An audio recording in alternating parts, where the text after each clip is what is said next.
Shalom jemaat Tuhan terkasih, berdoa dan membaca firman Tuhan membuat kita kuat di dalam menghadapi setiap pergumulan.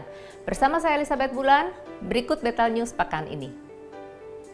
Program Pelita Hidup diadakan setiap hari Senin sampai Sabtu pukul 5 pagi melalui YouTube GBI Bethel Kelapa Gading. Doa adalah salah satu cara untuk berbicara dan mengetahui kehendak Tuhan. Oleh karena itu, GBI Bethel Kelapa Gading, Kedoya, dan Bekasi mengadakan doa pagi setiap hari Senin sampai Jumat pukul 6 sampai 7 melalui aplikasi Zoom. Menutup hari dengan ucapan syukur dapat Anda lakukan melalui doa malam setiap hari Jumat pukul 7 melalui aplikasi Zoom. Kami mengundang setiap jemaat untuk mengikuti menara doa Sinode GBI setiap hari Sabtu pukul 6 sampai 7 pagi melalui aplikasi Zoom. Dan berikutnya kami sampaikan jadwal ibadah kategorial GBI Bethel Kelapa Gading. Hanya Dia sumber kuatku dan gunung batuku. Kami mengundang wanitanya Kristus untuk hadir dalam ibadah Wanita Bethel Indonesia yang diadakan setiap hari Rabu pukul 11 siang melalui aplikasi Zoom. Ayo Oma dan Opa, mari mendekatkan diri bersama Tuhan dalam ibadah BSM, Bethel Senior Ministry, setiap hari Kamis, minggu kedua dan keempat setiap bulannya pukul 10.30 pagi melalui aplikasi Zoom. Ibadah onsite gabungan Bethel Youth dan Bethel Teens diadakan setiap hari Minggu pertama dan ketiga setiap bulannya pada hari Sabtu pukul 5 sore. Kami menghimbau generasi muda usia belasan dan remaja untuk dapat bergabung dalam ibadah ini. Kami juga berharap kerjasama dan dukungan dari orang tua untuk mengingatkan ibadah ini pada anak-anaknya. Salah satu tugas dan tanggung jawab orang tua adalah memperkenalkan firman Tuhan bagi anak-anak. Maka kami menghimbau orang tua untuk membawa anaknya hadir dalam ibadah Bethel Kids setiap hari Minggu secara onsite pukul 10 pagi di gereja lantai 1 atau melalui YouTube channel GBI Bethel. Ibadah Raya onsite GBI Bethel Kelapa Gading tanggal 27 November pukul 7.30 dan 10 pagi akan dilayani oleh hambanya PDP Fengki Kurniawan dengan tema Kekuatan Bersyukur. Bagi jemaat yang memiliki pergumulan hidup dan membutuhkan dukungan doa, dapat menghubungi tim pendoa gereja dengan nomor seperti yang tertera di layar berikut.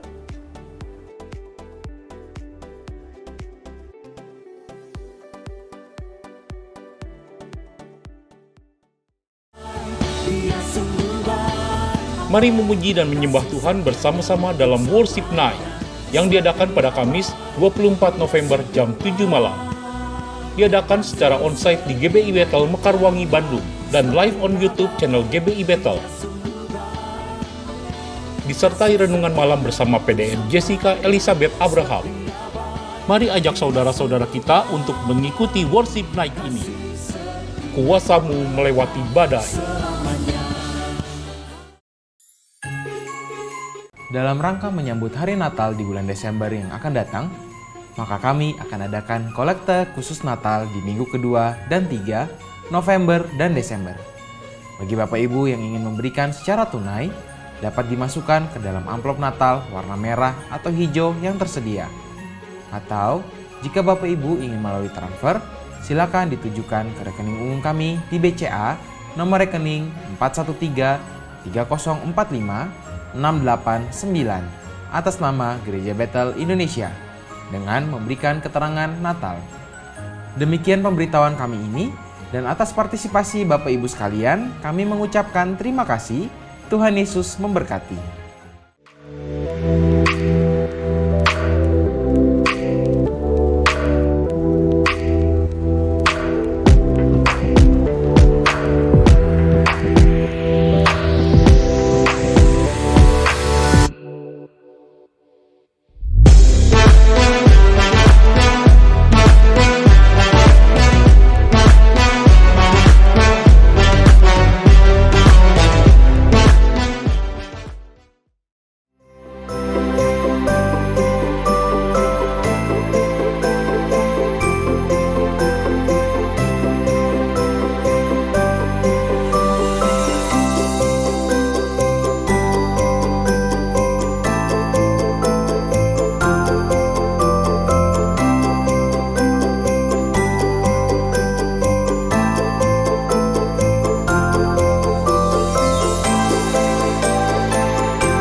Tanpa terasa, sebentar lagi kita akan merayakan Natal.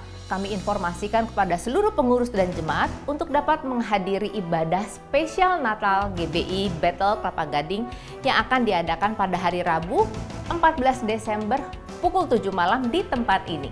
Bersama hambanya, Pendeta Dr. Rubin Adi Abraham dengan tema Yesus datang untuk mengubah jalan hidupku. Jangan lupa catat waktunya dan undang relasi serta keluarga Anda untuk bersama-sama merayakannya.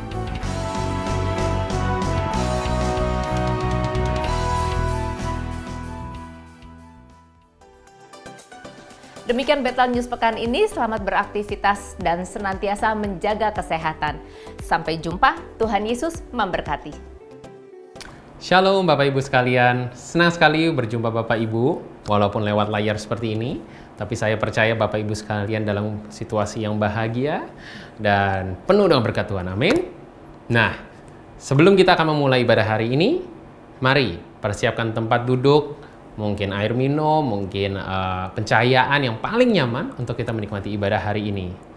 Dan sebelum kita mulai ibadah, mari kita bersatu di dalam doa. Bapa, kami mengucap syukur buat ibadah hari Minggu ini yang Kau berikan hari ini. Kami boleh meraya bersama-sama dengan Jemaat GBI Bethel Kelapa Gading. Dan sebentar lagi ya Bapa, kami akan mendengarkan firman-Mu, kami akan menyanyi demi nama-Mu. Kami mengucap syukur ya Tuhan, dan biar Roh Kudus-Mu terus melawat kami, mengerjakan pembaharuan di dalam hati kami, dalam setiap kata-kata pujian yang kami nyanyikan maupun firman yang kami dengar. Oh ya Roh Kudus, berkati hamba-Mu yang hari ini menyampaikan firman-Mu, dan juga ya Bapa, berkatilah setiap kami supaya kami bisa fokus, internet kami juga baik semuanya. Terpuji nama-Mu ya Tuhan, sekarang kami siap memulai ibadah ini, di dalam nama Tuhan Yesus kami ucap syukur. Haleluya. Amin. Mari, Bapak Ibu sekalian, kita mulai ibadah ini. Tuhan Yesus memberkati. Shalom saudaraku yang dikasihi Tuhan, hari ini kita beribadah kembali secara online. Pagi hari ini kita percaya kita akan masuk di dalam hadirat Tuhan, ada pertemuan di udara yang saya percaya dan yakin kita akan bertemu Tuhan. Haleluya. Ada pertemuan di udara, pertemuan yang manis. Saya rindu bertemu di sana, jauh di udara. Nyanyian yang terdengar yang belum pernah didengar adalah kegirangan. Dan anak Allah yang pimpin kita, pertemuan di udara.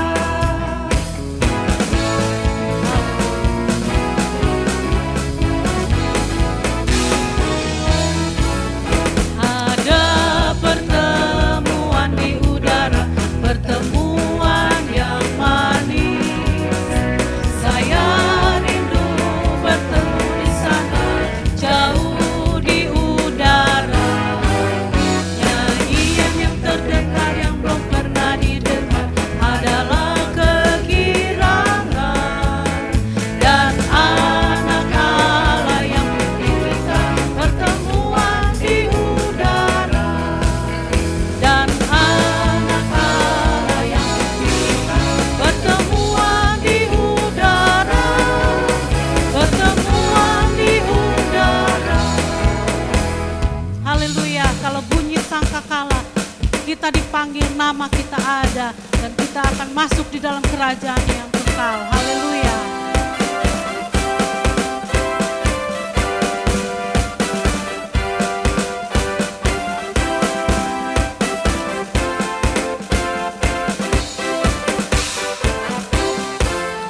Kalau bunyi sangkakala, kalau bunyi sangkakala, kalau bunyi sangkakala, kalau bunyi sangkakala ku ada.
Saudara, mari kita datang kepada Tuhan melalui pujian penyembahan kita. Kita mau katakan pagi hari ini, Yesus, Kau sungguh baik. Haleluya. Terima kasih.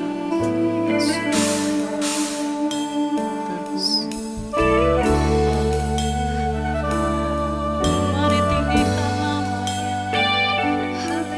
Terima kasih Tuhan.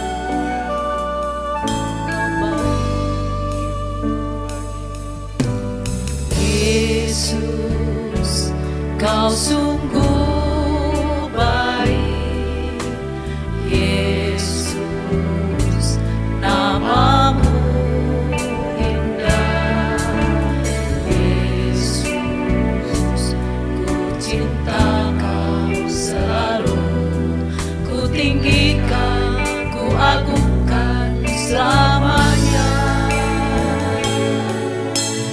Yesus, Kau sungguh baik. Yesus, namamu indah. Yesus, ku cinta Kau selalu. Ku tinggikan, ku agungkan selamanya. Ku mau memuji, ku selalu puji. Ku mau menyembah, ku selalu sembah. Kau yang layak terima semua pujian.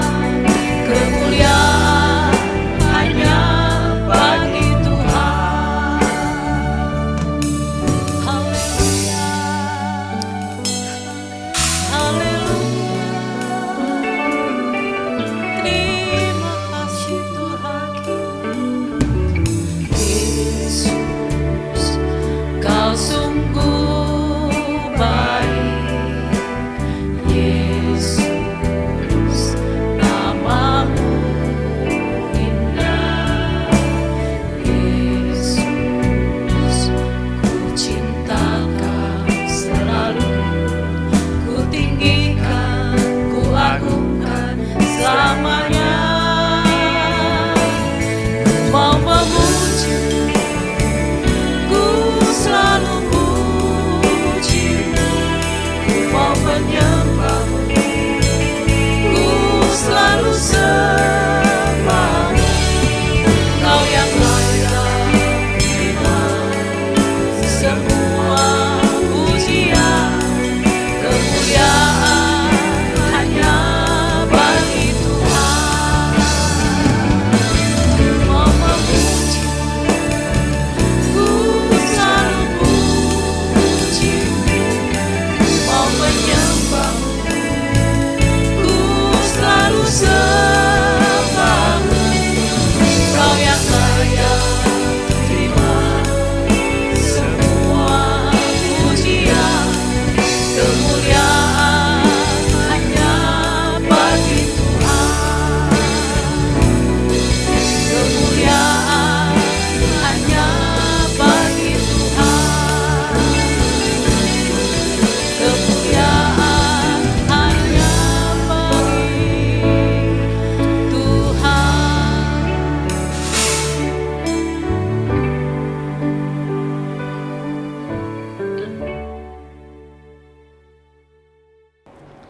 Mari Bapak Ibu, sebelum kita mendengarkan firman Tuhan, kita berdoa bersama-sama. Bapa di surga, kami mengucap syukur dan terima kasih ya Tuhan untuk kesempatan yang Kau berikan bagi kami untuk mendengarkan firman-Mu yang akan sebentar lagi dibawakan oleh hamba-Mu ya Bapak. Kiranya pengurapan-Mu turun atas hamba-Mu dan juga kepada setiap kami yang mendengar ya Tuhan. Kiranya firman-Mu itu masuk dalam hati kami, berakar, bertumbuh dan berbuah dalam setiap kehidupan kami. Terima kasih ya Tuhan. Hanya di dalam nama Yesus kami berdoa dan kami mengucap syukur. Amin. Shalom jemaat yang dikasihi Tuhan, senang sekali saya Pendeta Rubin Adi Abraham bisa melayani Anda dalam ibadah online ini. Hari ini saya akan menyampaikan firman dengan judul Walau dijepit tetap melejit. Kita akan baca Keluaran 14 ayat 1-4 yang berbunyi demikian. Berfirmanlah Tuhan kepada Musa demikian, katakanlah kepada orang Israel supaya mereka balik kembali dan berkemah di depan Pi-hahirot antara Migdol dan laut, tepat di depan Baal Zephon, berkemahlah kamu di tepi laut. Maka Firaun akan berkata tentang orang Israel, mereka telah sesat di negeri ini, padang gurun telah mengurung mereka. Aku akan mengeraskan hati Firaun sehingga ia mengejar mereka, dan terhadap Firaun dan seluruh pasukannya, aku akan menyatakan kemuliaanku, sehingga orang Mesir mengetahui bahwa akulah Tuhan. Lalu mereka berbuat demikian. Saudara sekalian, pada hari ini ada 4 kebenaran rohani yang sangat penting untuk kita pahami. Yang pertama, Allah kadang menuntun kita masuk pada keadaan terjepit. Ada banyak orang Kristen yang berpikir kalau dia ikut Yesus, percaya kepada Dia, maka semuanya akan berjalan dengan lancar, tidak ada masalah, hidupnya akan diberkati Tuhan. Tetapi kenyataannya tidak demikian. Seperti halnya orang Israel yang telah keluar dari negeri perbudakan Mesir untuk menuju tanah perjanjian Kanaan. Tetapi di tengah jalan mereka diperintahkan untuk balik kembali ke Pi-hahirot. Kata balik kembali berarti mereka sudah melewati daerah itu, tetapi kemudian disuruh kembali ke sana. Pada daerah itu adalah daerah yang sangat membahayakan, sangat tidak strategis karena berada di tepi Laut Merah. Saudara tahu kiri kanan padang gurun, kalau di belakang itu pasukan Firaun dan anak buahnya mengejar, maka mereka akan tersudut di sana. Tetapi masalahnya yang menyuruh mereka balik kembali adalah Tuhan. Tuhan yang membawa mereka dalam posisi yang terjepit. Kalau saya baca dalam Matius 4 ayat 1, dikatakan Yesus dibawa Roh Kudus untuk dicobai iblis. Bukankah kalau Roh Kudus menuntun kita pasti Dia akan membawa pada jalan kemenangan? Kenapa Roh Kudus justru membawa Yesus untuk dicobai iblis? Tentu bukan karena Yesus berdosa, Allah Bapa membenci Yesus, atau mau menghancurkan hidupnya. Tidak. Saya percaya Tuhan juga punya rencana yang indah di dalam kehidupan kita. Kalau kadang kita dibawa masuk ke dalam pencobaan-pencobaan yang kita tidak harapkan. Ya, pencobaan dari iblis adalah ujian dari Tuhan untuk mengokohkan iman kita. Karena rancangan Tuhan bagi kita adalah damai sejahtera dan bukan rancangan kecelakaan untuk memberikan kepada kita hari depan yang penuh dengan harapan. Di ayat 4 tadi dikatakan tujuan mereka disuruh balik ke Pi-hahirot supaya Firaun menyangka mereka sudah tersesat sehingga dia akan mengejar orang Israel dan Tuhan akan menyatakan kemuliaannya kepada orang-orang yang tidak percaya dan menunjukkan bahwa umat Israel adalah umat pilihan. Saya mau katakan ketika kesulitan datang, tujuan Tuhan adalah engkau ngalami Tuhan, ngalami mujizatnya, kuasanya, pertolongannya, kemuliaannya. Dalam Markus 4, Yesus pernah mengajak murid-muridnya pergi menyeberangi Danau Galilea. Siapa yang mengajak? Yesus. Tapi di tengah perjalanan ketika Yesus sedang tidur, badai mengamuk dan hampir menenggelamkan perahu tersebut. Sehingga mereka berteriak-teriak kepada Tuhan. Saudara, apa tujuan Yesus mengajak muridnya ke seberang Danau Galilea? Apakah untuk menenggelamkan mereka? Tidak. Justru untuk menunjukkan kuasanya bahwa Dia bisa menghentikan badai dan membuatnya menjadi teduh sekali. Saudara ingin mengalami mujizat? Amin. Saya mau katakan, mujizat itu baru terjadi kalau ada masalah. Kalau tidak ada masalah, tidak ada mujizat. Kalau masalahnya kecil, mujizatnya kecil. Masalahnya sedang, mujizatnya sedang. Dan kalau saudara mengharapkan mujizat yang besar, engkau harus siap menghadapi masalah yang besar. Tapi jangan khawatir. Kalau hari ini engkau sedang mengalami masalah, tantangan yang berat dalam hidupmu, percayalah mujizat Allah yang besar-besaran akan terjadi dalam hidup saudara. Karena Dia akan menyatakan kemuliaannya.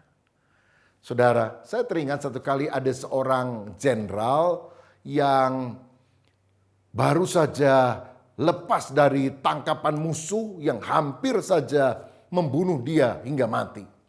Lalu dia meneruskan perjalanannya dan dia mengunjungi seorang petani yang kaya karena hasilnya banyak, yang adalah teman baik dari si jenderal perang ini. Dan setelah dijamu, maka si jenderal bilang, "Terima kasih ya sobat, kamu sudah menjamu saya dan rombongan.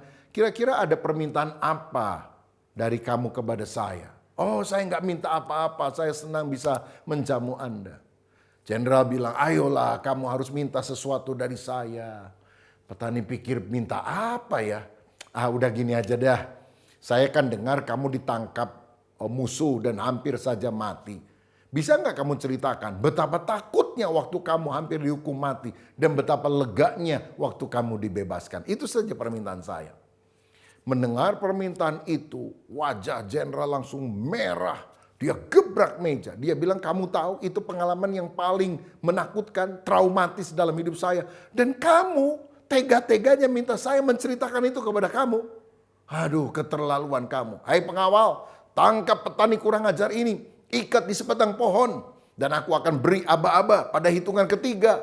Tembak dia sampai mati." Wah, petaninya kaget. Istri petani, anak petani nangis semuanya. Minta ampun, minta maaf. Tapi jenderal tidak menggubris. Saudara, orang ini diikat. Dan kemudian pasukan sudah siap untuk mengeksekusinya. Dan jenderal berkata, 1, 2, 3. Ya cukup, lepaskan katanya. Itu petani yang udah ketakutan, gemeter, mungkin sampai terkencing-kencing, saudara. Akhirnya dilepaskan oleh anak buah si jenderal. Dan kemudian setelah suasana lebih tenang, si jenderal mendatangi temannya petani ini, menepuk-nepuk pundaknya dan bilang, "Nah sobat, begitulah rasa takut saya ketika saya hampir mati. Dan betapa leganya ketika saya bisa bebas." Si petani tahu seperti itu, marah dia sudah. "Kurang ajar ya, kamu memang jenderal. Tapi kebangetan kamu begitu sama saya. Saya udah nraktir kamu. Waduh, saya pikir saya benar-benar mau dibunuh." Lalu si jenderal bilang, "Loh, kalau saya cuma cerita, saya ini takut. Tapi kemudian lega setelah dibebaskan. Ya paling kamu ngangguk-ngangguk, kamu nggak ngalami. Karena itu saya masukkan kamu dalam satu simulasi sehingga engkau mengalami sendiri bagaimana perasaan bergumul pada waktu masalah itu datang dan betapa lega, bahagia ketika aku bisa bebas." Nah sobat, itulah yang aku rasakan katanya. Kalau saudara mengalami kesulitan, tantangan, masalah, percayalah Tuhan sedang membawa kita. Bukan untuk menakut-nakuti, tapi supaya kita ngalami Tuhan. Mungkin engkau pernah mendengar kesaksian-kesaksian dari orang tuamu yang Kristen. Atau dari saudara seiman, dari pendeta. Tetapi Tuhan ingin engkau mengalami secara pribadi kemuliaannya. Dan itu hanya bisa engkau hayati ketika engkau masuk di dalam keadaan yang terjepit. Jadi percayalah, keadaan yang terjepit kadang-kadang diizinkan Tuhan untuk satu maksud yang luar biasa. Yang kedua, Allah menguji kita dalam keadaan terjepit.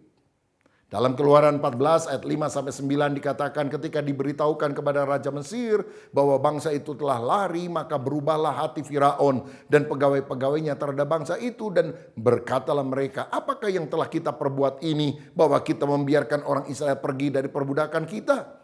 Kemudian ia memasang keretanya dan membawa rakyatnya, serta ia membawa 600 kereta yang terpilih. Ya, segala kereta Mesir, masing-masing lengkap dengan perwiranya. Demikianlah Tuhan mengeraskan hati Firaun, Raja Mesir itu, sehingga ia mengejar orang Israel. Tetapi orang Israel berjalan terus, dipimpin oleh tangan yang dinaikkan. Ayat 9, adapun orang Mesir, segala kuda dan kereta Firaun, orang-orang berkuda dan pasukannya mengejar mereka dan mencapai mereka pada waktu mereka berkemah di tepi laut dekat Pi Hahirot di depan Baal Zephon. Saudara sekalian, seringkali Tuhan menguji kita untuk melihat apakah kita sungguh percaya dan setia kepada Dia. Dan ujian Tuhan itu biasanya terjadi ketika kesulitan, situasi yang penuh, masalah menimpa sehingga kita sepertinya habis akal. Padahal saat seperti itu adalah untuk menunjukkan kedalaman iman kita dan mengajar kita berhenti bergantung kepada manusia tetapi bergantung kepada Dia.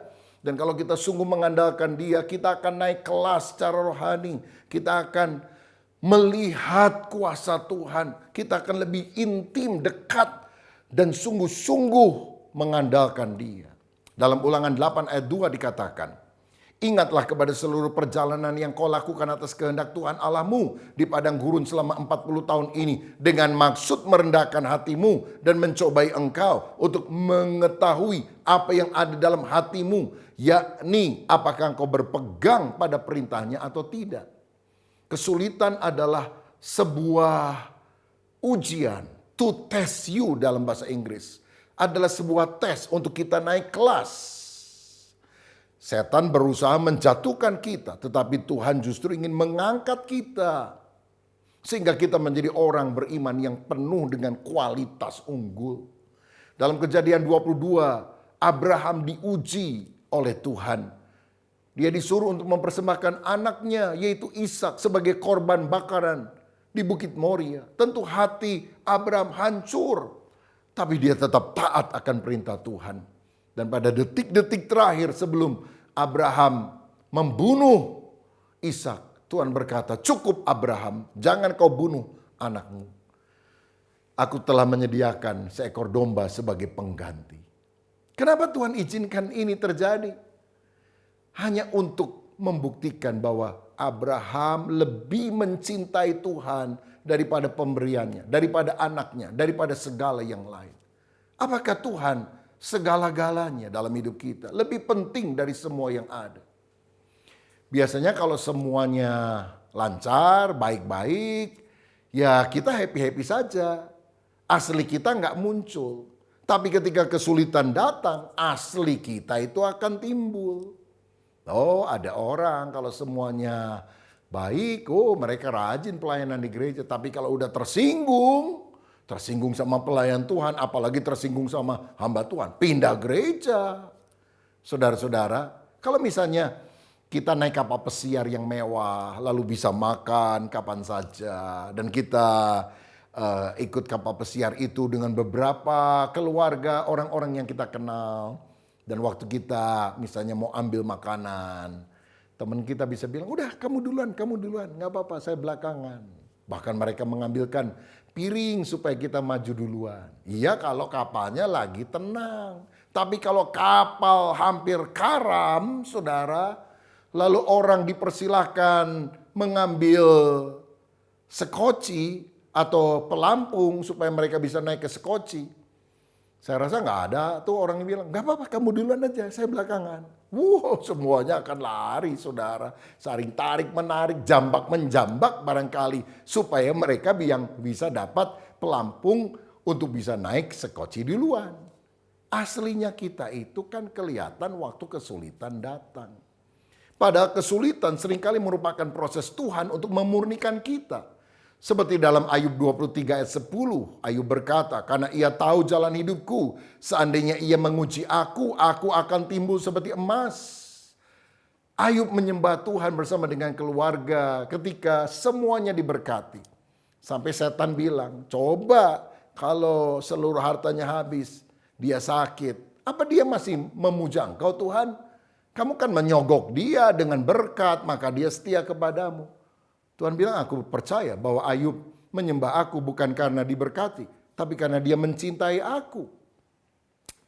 Aku coba ya, lalu saudara tahu kisahnya. Seluruh harta Ayub habis, badannya penuh dengan borok, 10 anaknya mati, bahkan istri Ayub berkata, udah sangkali aja Tuhanmu.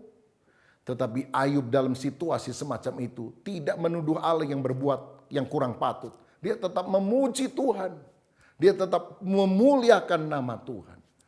Dan akhirnya Ayub diberkati double porsi. Dia mendapatkan 10 anak yang lain, hartanya bertambah banyak, saudara. Ia tahu jalan hidupku, seandainya ia menguji aku akan timbul seperti emas. Saudara, bagaimana cara orang membedakan emas dan kuningan? Kan sama-sama kuning. Jawabannya adalah api yang akan membedakan mana emas asli dan kuningan. Apinya mesti nyala, saudara. Dan ketika api mulai menyala, kuningan itu akan sirna, tapi emas makin murni. Dan saudara tahu, emas itu kalau harus dimurnikan, titik leburnya emas itu berapa derajat Celcius? Bukan 100 derajat, itu air mendidih. Tapi kalau emas jadi lebur, itu 1064 derajat Celcius. Panas sekali. Jadi kalau saudara hari-hari ini mengalami kesulitan, tantangan rasanya udah 100 derajat Celcius. Saudara bilang, aduh Tuhan udah gak tahan. Tuhan bilang tahan, masih jauh. Kamu ini kan harus diuji jadi emas, bukan jadi air mendidih. 500 derajat, aduh Tuhan gak tahan. 900 derajat, aduh Tuhan. Kapan ini berlalu? Tuhan bilang sabar. Tapi kalau sudah 1064 derajat, ting! Maka Tuhan akan memadamkan api itu. Supaya hidup saudara tidak hancur. Tapi justru karakter yang indah, karakter yang murni bagikan emas akan nampak dalam kehidupan kita. Percayalah, Tuhan yang kadang menuntun kita pada keadaan terjepit adalah Allah yang menguji untuk memurnikan kita. Kebenaran yang ketiga adalah kita kadang mengecewakan Tuhan dalam keadaan terjepit. Keluaran 14 ayat 10 sampai 12.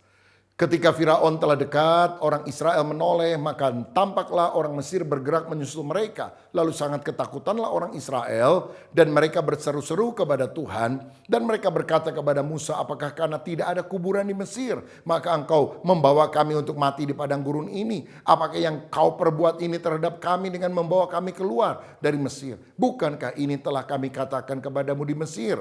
Janganlah mengganggu kami dan biarlah kami bekerja pada orang Mesir. Sebab lebih baik bagi kami untuk bekerja pada orang Mesir daripada mati di padang gurun ini. Tuh, lihat saudara.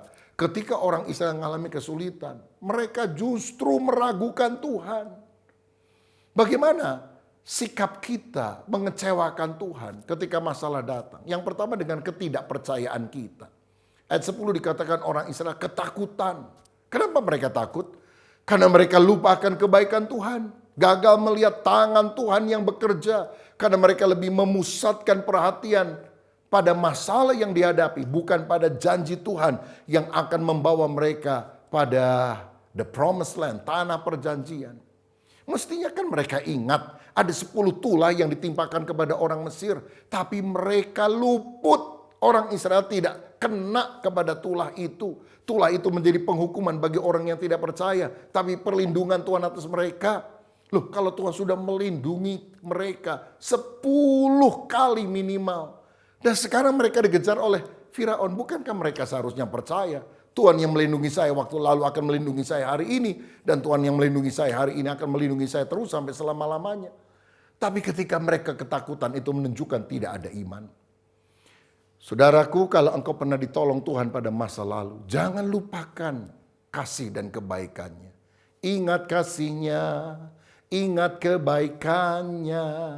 Bukankah kalau engkau ragu akan pertolongan Tuhan, lalu berteriak-teriak ketakutan seakan Tuhan tidak bisa menolong, itu pertanda kita orang yang mengecewakan Tuhan karena ketidakpercayaan kita, karena ketakutan kita.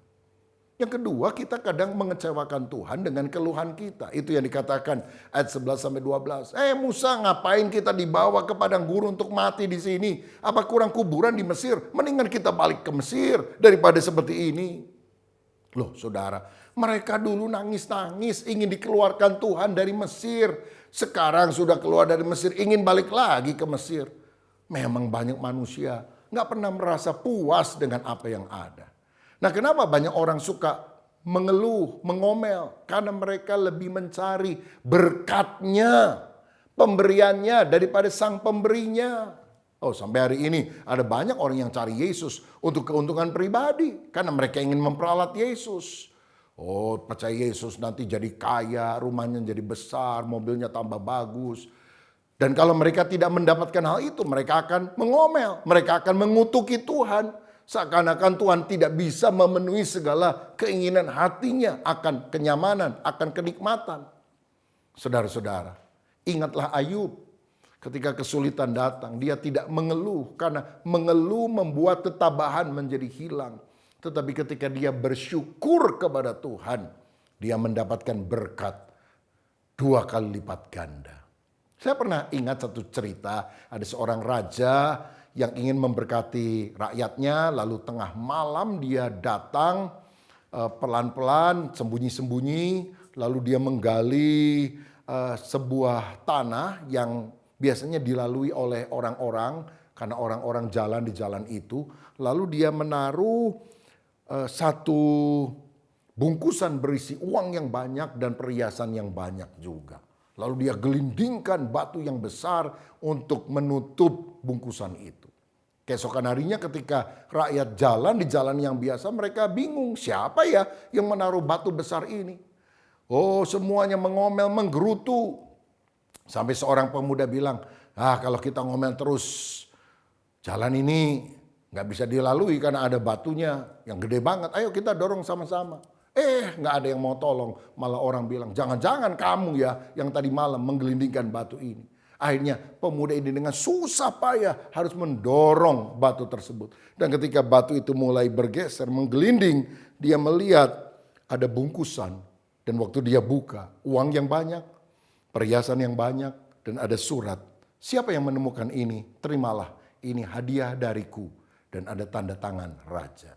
Saya percaya, kesulitan adalah berkat Allah yang menyamar.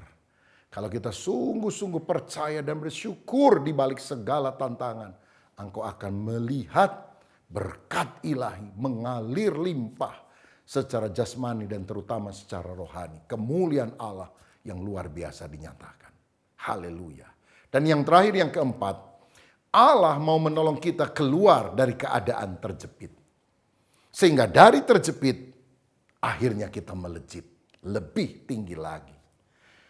Ayat 13 dan 14 dikatakan, tetapi berkatalah Musa kepada bangsa itu, janganlah takut, berdirilah tetap dan lihatlah keselamatan dari Tuhan yang akan diberikannya hari ini kepadamu, sebab orang Mesir yang kamu lihat hari ini tidak akan kamu lihat lagi untuk selama-lamanya. Tuhan akan berperang untuk kamu dan kamu akan diam saja. Saudara, dalam segala kondisi percayailah Tuhan, peganglah firman-Nya, nantikanlah waktu Tuhan, mujizat akan terjadi. Tuhan yang akan berperang ganti kita. Mereka yang memandang kesulitan akan binasa pada masa padang gurun. Tetapi kalau kita memandang Allah yang telah berjanji untuk setia, mendampingi, memberikan kemenangan, bahkan di masa padang gurun, kita akan melihat berkat Allah yang luar biasa. Kita akan keluar sebagai pemenang. Haleluya. Apa yang terjadi? Laut terberau, laut merah terbelah menjadi 2. Orang Israel berjalan di atas tanah yang kering. Dan orang-orang Mesir yang kemudian mencoba untuk menyusul mereka, mati binasa karena laut itu menutup kembali. Percayalah, pertolongan Tuhan seringkali tak diduga-duga. Siapa yang menduga tiba-tiba laut bisa terbelah menjadi 2? Itu hanya karena Tuhan yang melakukan pertolongannya. Saudara sekalian, saya teringat ada sebuah gereja mitra kita di Pangandaran, di Jawa Barat, dekat pantai, yang satu kali mengalami kesulitan. Jadi ceritanya begini, mereka membeli sebidang tanah lalu membangun gereja di belakang rumahnya orang. Orang ini memang punya tanah yang cukup luas dan gereja membeli sebagian di bagian belakang. Nah, jadi kalau mau kebaktian, orang mesti lewat, masuk melalui tanah orang tersebut. Asalnya nggak apa-apa, tapi lama-lama orang ini kok jadinya berubah pikiran, jadi kurang suka lihat orang lalu lalang mau kebaktian. Dibikin pagar, saudara-saudara. Memang ada pintunya. Tapi kemudian ketika orang lalu lalang, dia pakai wajah cemberut begitu, saudara. Saya pernah satu kali khotbah, wah, speaker dihadapkan ke gereja, musik dangdut keras-keras dibunyikan. Waduh. Sampai akhirnya gembala setempat berunding ingin membeli tanah itu supaya setidaknya ada jalan lah yang dibeli oleh gereja. Gak usah seluruh tanahnya karena cukup besar. Tapi orang ini gak mau jual. Dan akhirnya beberapa kali coba dibujuk. Dia bilang, oke, saya mau jual, harganya sekian. Tinggi sekali, nggak masuk akal, saudara. Akhirnya kita berdoa, berpuasa, Tuhan berikanlah jalan. Ini secara manusia mustahil nih. Satu kali saudara, itu yang punya tanah datang kepada gembala setempat, dia bilang, "Pak, cepat beli tanah saya, beli." Loh, katanya Bapak nggak mau jual ini tanah, kenapa sekarang mau jual? Tadi malam istri saya mimpi didatangi kakek jubah putih, jenggot panjang. Dan dia bilang, jual itu tanah. Kalau tidak dijual, celaka kamu. Wah, saudara-saudara, karena itulah akhirnya tanahnya dijual. Masih syukur itu kakek jubah putih bilang, jual. Kalau kakeknya ngomong, kasih ke gereja. Wah, lebih rugi dia, saudara. Nah, akhirnya gereja di sana bisa membeli jalan untuk orang-orang masuk, bahkan mobil pun bisa masuk. Puji Tuhan. Bahkan rumah daripada orang ini kemudian dibeli oleh seorang majelis gereja, sehingga kalau misalnya perayaan Paskah atau Natal banyak orangnya, kita bisa pinjem bangku dari majelis gereja, orang bisa duduk di terasnya juga untuk mendengar firman Tuhan. Saudara, kesulitan yang dialami justru mendatangkan berkah ketika kita percaya. Hari ini saya berdoa, apapun yang menjadi tantangan kehidupanmu, percaya bagi Tuhan tidak ada yang mustahil. Adakah saudara yang sedang mengalami sakit penyakit, masalah keluarga, masalah pekerjaan, apapun juga. Keadaan menjepit hidup saudara. Tapi Tuhan ingin membawa engkau dari situasi terjepit, melejit, melihat kemuliaan Tuhan. Siapa yang percaya Tuhan bisa melakukan itu dalam hidup saudara? Mari kita pejamkan mata, tundukkan kepala, kita berdoa. Bapa Surgawi, terima kasih kami sudah mendengar firman-Mu. Kalau Tuhan sanggup membelah laut untuk menolong orang Israel, kami percaya Tuhan bisa membuat breakthrough, terobosan dalam hidup kami. Sehingga kami keluar sebagai pemenang. Hari-hari ini, kalau kami sedang menghadapi tantangan, biarkan iman kami tetap teguh kepadamu. Kami percaya kesulitan hanya cara Tuhan untuk Engkau menyatakan kuasa-Mu, kemuliaan-Mu bagi kami. Biar kami percaya kepada Tuhan. Dan karena kami percaya, kami akan melihat kuasa mujizat Allah dinyatakan. Berkat-Mu atas kami dalam nama Tuhan Yesus Kristus. Haleluya. Amin. Tuhan Yesus memberkati. Shalom Bapak, Ibu, dan Saudara sekalian. Selesainya ibadah hari ini, doa saya kiranya kita tetap hidup dalam penyertaan kasih Kristus yang sempurna. Puji Tuhan. Bagi Bapak dan Ibu yang terbeban memberikan persembahan untuk pelayanan di gereja, silakan dana tersebut dapat dikirim melalui scan barcode maupun transfer di nomor rekening yang sudah tercantum di bawah ini. Terima kasih dan Tuhan memberkati buat persembahan yang sudah diberikan. Mari kita akhiri ibadah melalui online pada hari ini dan satukan hati kita untuk berdoa. Terima kasih Tuhan atas kasih-Mu yang besar. Tuhan memberkati, kami telah laksanakan ibadah pada hari ini. Terima kasih Tuhan. Berkati akan jemaat-Mu, baik mereka yang di dalam pergumulan, di dalam kehidupan ini Tuhan menyertai, Kau menguatkan yang lemah, menghiburkan yang susah, dan menyembuhkan yang sakit. Kami percaya oleh kasih-Mu Engkau menyertai di dalam kehidupan saat ini ya Tuhan. Tuhan menolong, menyertai setiap jemaat-Mu, dan mereka tetap setia dan taat kepadamu Tuhan. Dan berkat kasih-Mu menyertai mereka. Terima kasih Tuhan. Kami berdoa untuk para penderita, mereka yang terpapar oleh COVID-19. Tuhan tolong sertai mereka, memberikan kesembuhan bagi mereka ya Tuhan. Oleh kasih sayang-Mu, kami percaya Tuhan menyembuhkan mereka. Terima kasih Tuhan. Kami berdoa untuk bangsa dan negara kami Indonesia.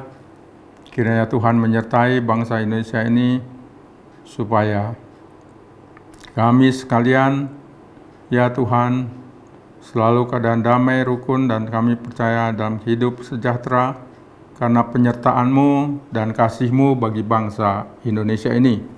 Tuhan menolong, menyertai kami sekalian. Kiranya oleh kasih sayang-Mu Tuhan, kiranya Engkau akan lenyapkan akan segala virus-virus corona ini, dan Tuhan menyertai, pulihkan akan kehidupan bangsa Indonesia ini Tuhan.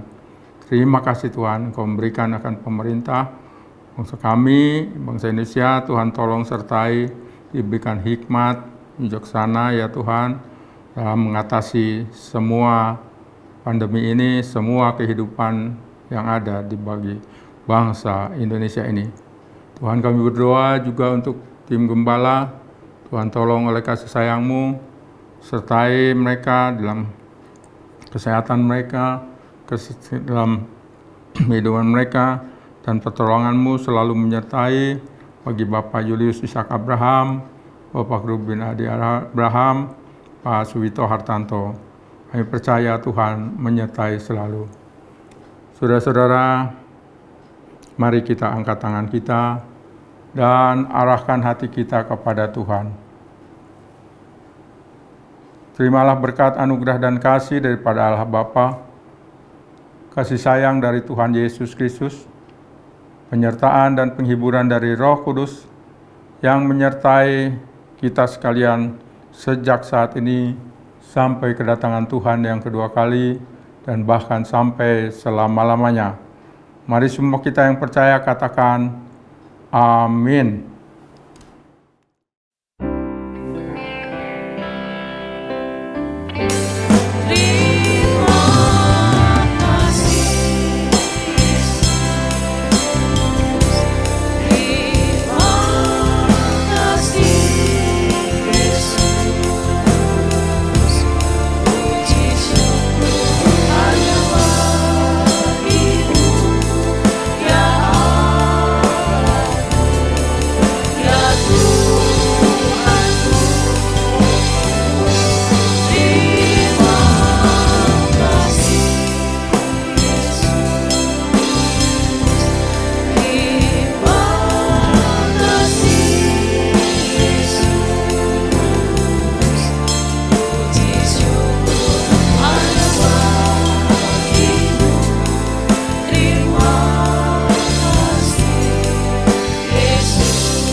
Ibadah telah selesai.